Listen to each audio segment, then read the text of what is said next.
Hello everyone, welcome back to the channel. Thanks for joining me today.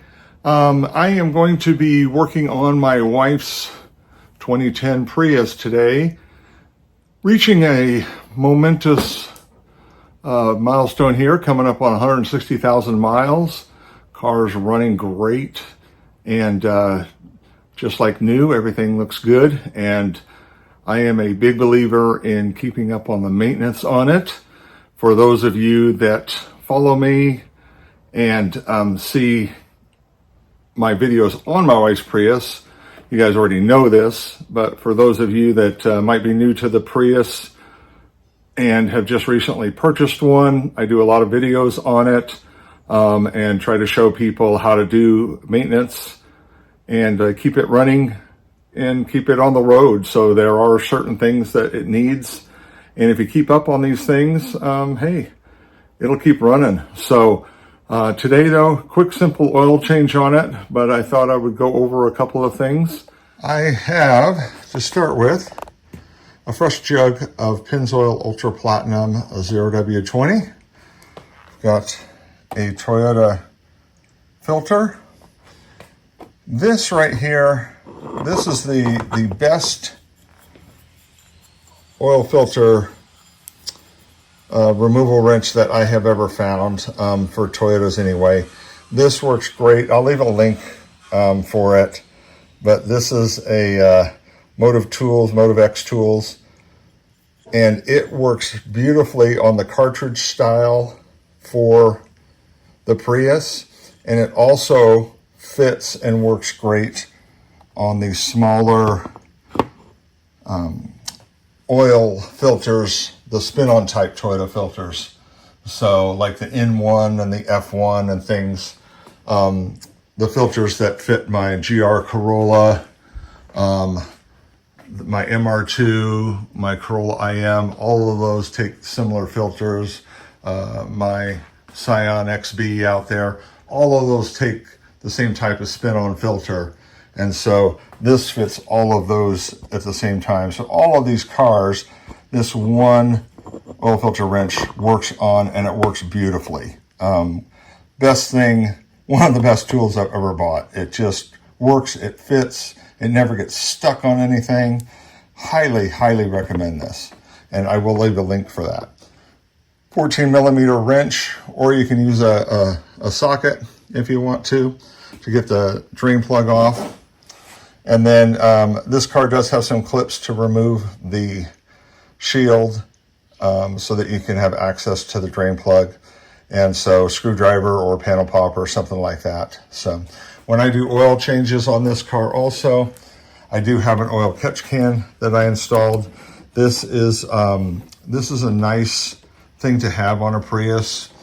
Way back in the day, on the Prius chat forums, there was a lot of experimentation going on with oil catch cans on the Prius, and it was truly found to have a big impact on keeping your intake manifold clean, so which is tucked up under there. And so I do highly recommend one. I do drain it out at every oil change. They're not that hard to install. And I do have some other videos where I have changed the PCV valve and cleaned out the intake manifold. And it's real easy to see how you route the tubing to that when I'm doing that. And that's the perfect time to do it, when you need to change your PCV valve and you need to access it behind the intake manifold. So that is what we're going to be doing. So for any of you that are new to the Prius, things that you want to keep an eye on, always keep an eye on your coolant level. Make sure that's not disappearing. So that's a good sign that you might have head gasket problems. So I'm a big believer in 5,000 mile oil changes. And that way you can keep your eye on it. Yeah. And you will know if things are happening more often. Send in your oil if you want for an oil analysis. even if you're not doing it every time, maybe every other time, and make sure. So this is the coolant tank for the hybrid system. This also needs to be changed, drained and changed. So it's your brake fluid canister. So still need to change brake fluid every so often. You know, there are other things that you still have to do to this car.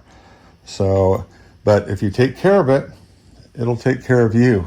So, but with that being said, let's go ahead and get under the car. We got our drain pan ready to go.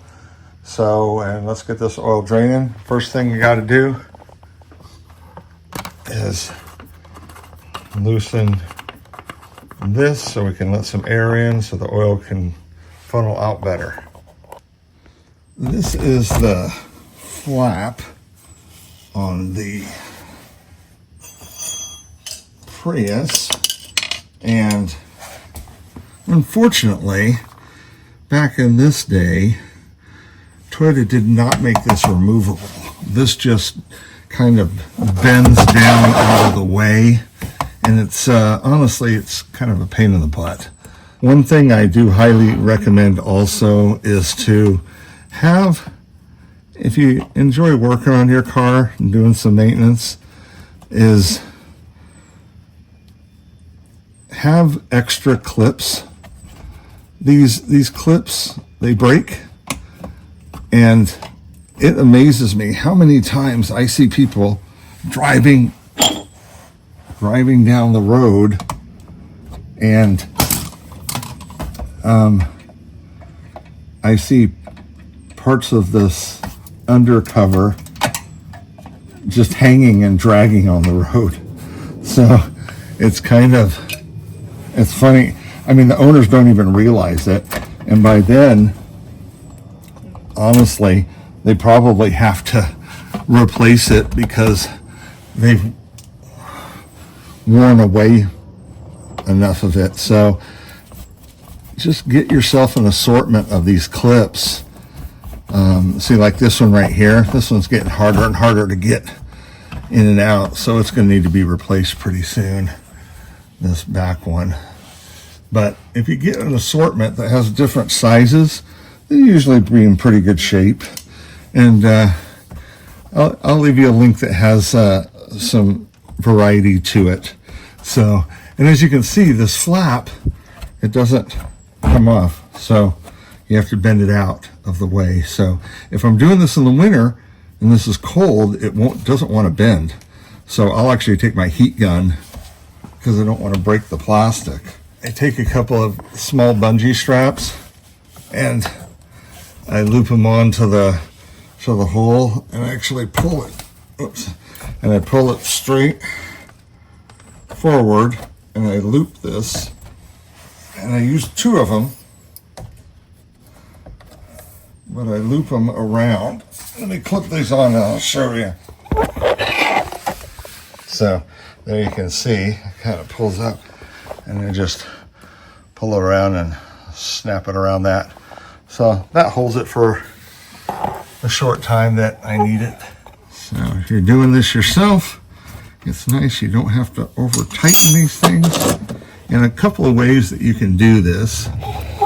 I will see if I can show you this. So if you kind of unscrew this but keep pressure on it so that it doesn't come off, and then once you know you have it loose, you can, oops, and I dropped it. But if you can do that without dropping it, then you can usually get it without making much of a mess at all. And I forgot, I wanted to have a bottle. I was going to take a sample of oil and send it in, but I forgot to have that ready. So I guess I'll do that next oil change. One thing I'll go ahead and mention real quick too is make sure that you don't double stack oil drain plug gaskets. They will leak if you do that.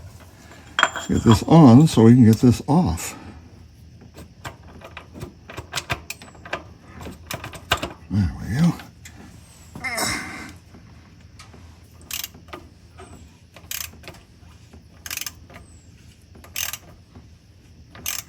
usually, once this starts to get a little bit loose here, it'll start to flow, and the oil will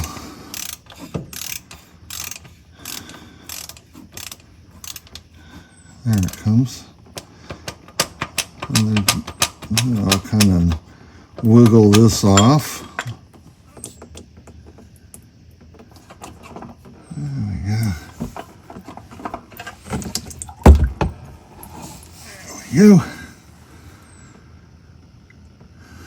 Just dump it in. Let that drain out a little bit. We've got the old filter out. For those of you that have never done this yourself before, the new filter comes with a new O-ring and a new filter. Some dealers will give you a new drain plug gasket. Some won't, or you just buy another one. I will leave a link where you can get these for less money on Amazon than at the dealer. I just buy them in a bag of 10. So then as you buy filters, you can even just pop one in each filter, so when you grab a filter, that way there's always one in there. So take the old filter. There's a little O-ring right here. So right there, a screwdriver or something, and just kind of pry that off. So that's what this is for. So toss that in there.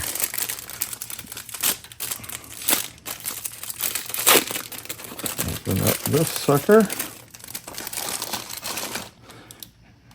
And I will also, the Pennzoil Ultra Platinum, I always, in bottles of oil, I always shake it. I just to make sure that the additive package hasn't separated in any weird way. I don't know if it does or not, but, and then I'll just run some, dip your finger in it and run some oil over it just to lubricate it a little bit, even though there is still oil on this. And just run this down. You want to get this down on that bottom large groove, so pay attention to where it is before you take it off if you're not 100% certain, but it's the bottom groove that it goes on to. And so once that is done, then you take your new filter and just pop that on there. So now I'm a big believer in pre-filling oil filters, and that is one thing that I don't like about the canister style, is that you can't really pre-fill them. And so pre-filling an oil filter has been shown to get oil pressure much quicker when doing an oil change. So one thing though that I have done is that I will continue to, these are hard to do when they're a new one, is I do pour some oil in this, kind of like I pre-fill it, because what happens is the filter medium will soak up that oil, and even if a little bit of it drips out when I'm trying to spin it on, it's better that I get some in there than none at all. So I'll still try to pre-fill it. And another thing I wish that manufacturers would do I wish that they would mount all their oil filters like this, vertically, so that you could fill it and then just thread it on just like this. So I don't know why they don't do that. I recently changed the oil on 2 of my mom's cars, and both of them had canister type filters on her Toyota and Lexus, but they were both installed vertically like this. So I was able to pre-fill them and screw them on. So I don't know why engineers can't do the same thing on all engines. So, because I can see that. I pour that in and I can see the level go down as the filter medium soaks that up.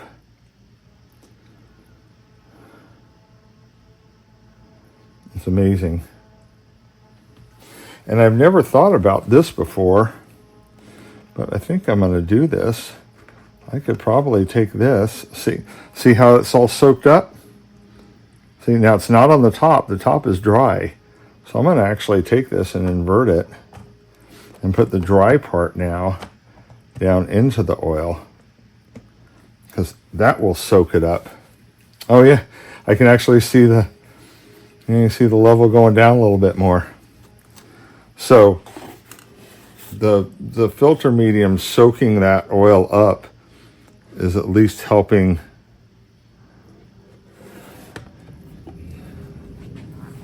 get some oil into that filter area. So this will be good.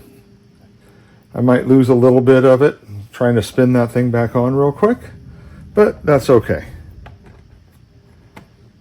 So I'll kind of show you. I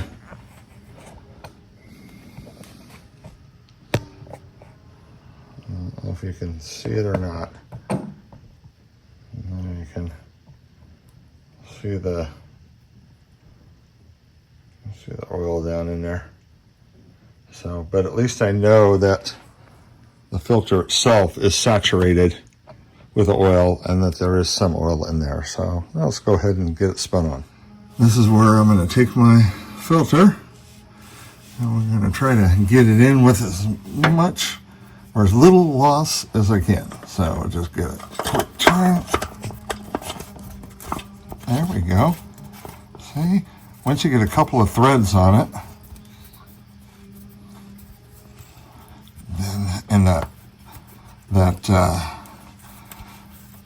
gasket, that O-ring starts to seal up. There we go. So I lost a little bit, but not a whole lot. Not a whole lot at all. You expect to lose a little, but worth the effort. So now, when tightening these up, you don't have to crank them till they're as tight as can be. You just want to seat it. So once it seats, stop. That O-ring is what? See, it just seated. I don't need to crank on it any harder. So, there we go. The canister is on. People make the canister a lot harder than it has to be. And if you do it yourself and you put it on correctly, it's not that hard. So, now, I have changed out a canister. There's 2 things you can do on a canister if you don't want to deal with these. You can get the whole aluminum housing here for the spin-on type, and I did that on my 2009 Corolla. It came with a canister exactly like this one, and I bought the part. The Toyota has the part that you can actually take off with a few bolts and bolt on one that has a spin-on filter for right here. You can also, there's a company called Baxter. I can't remember if it's just Baxter or Baxter Performance. They make an adapter that threads into here that you can put a spin-on filter on.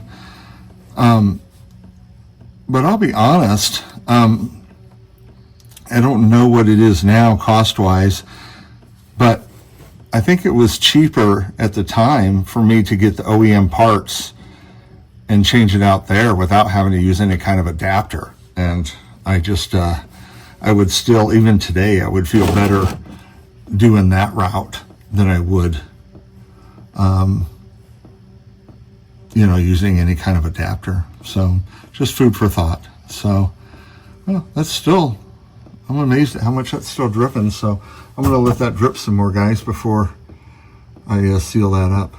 I'm going to go ahead and put the drain bolt back on now. Now, one thing I do to take this off, to pop it off, I typically will take some type of screwdriver. I put it on the inside lip of it there, and just the slightest bit of pressure, and normally it pops right off. So you don't have to be aggressive with it. So you don't need to do anything to the surface here. You don't want to scratch that up, so that's why I go to the inside of it. And just a little pop, and off she comes. So we get our new gasket, and we slip that on. So do a quick wipe.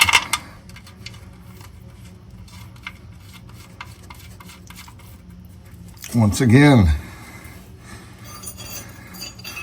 you do not need to over tighten these, just snug. Nice and snug. There we go. Let the gasket do the work. Okay. And we are good to go under here, so I will leave this panel open because I always take a look and just to make sure there's nothing leaking. And I always end up kind of wiping off stuff when I'm under here. There we go. Now let's go ahead and fill it up and start her up and check for leaks, and then we'll pop the cover back on. New oil in there. Next 4.5 quarts. I will put a link on this too. I just bought 3 5-quart jugs of this on Amazon for $71, which is a very, very good price. That's a pretty amazing deal. So, and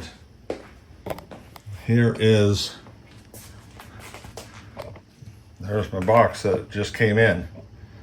So, like I said, 3 5-quart jugs. Pretty excited about that. So, okay, oil's in. Last thing I need to do is empty my oil catch can. So I will go ahead and do that real quick. Other Prius owners out there, if you would like to do this, I just ran the hoses right up to here. This is just a simple little L bracket that I picked up at the local hardware store so that I can just kind of rest it there. And I just run a tie strap around it and through there just to keep it from moving around. And it has worked out very well.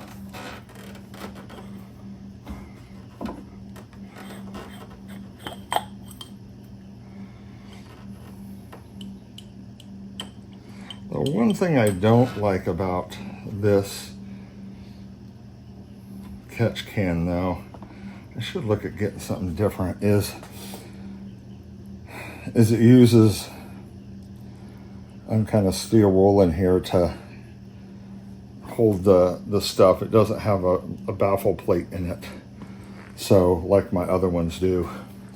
the reason I ended up buying this one was because of the way the two ports come straight in like this. So it was what worked out well for this location. But you know, I was looking not long ago, and I did see some designs like this that had the baffle plates like I have in my other cars. So maybe I should look at upgrading the old oil catch can. So maybe I will. But you can, I mean, so there's always plenty of liquid and stuff in there, and then then when I pull the stainless steel out, there's always a bunch of garbage in there too. So I'm gonna go ahead and get this cleaned out. So keep in mind too, this is all, oh, see, look at all that. So this is all kinds of crap that would have gone right into the intake manifold and would have gunked it up. I mean, there's even some more crud inside there.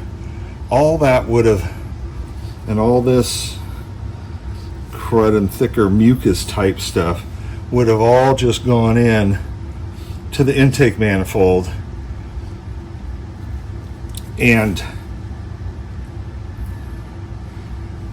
basically gunked up those ports. And those runners in there and stuff, I have noticed that since I installed this EGR or this oil catch can, that those runners have stayed cleaner for much longer and haven't been nearly as bad. So I have found this to be a very worthwhile addition, and that is what they found too, running them and comparing them and keeping very close track of the differences.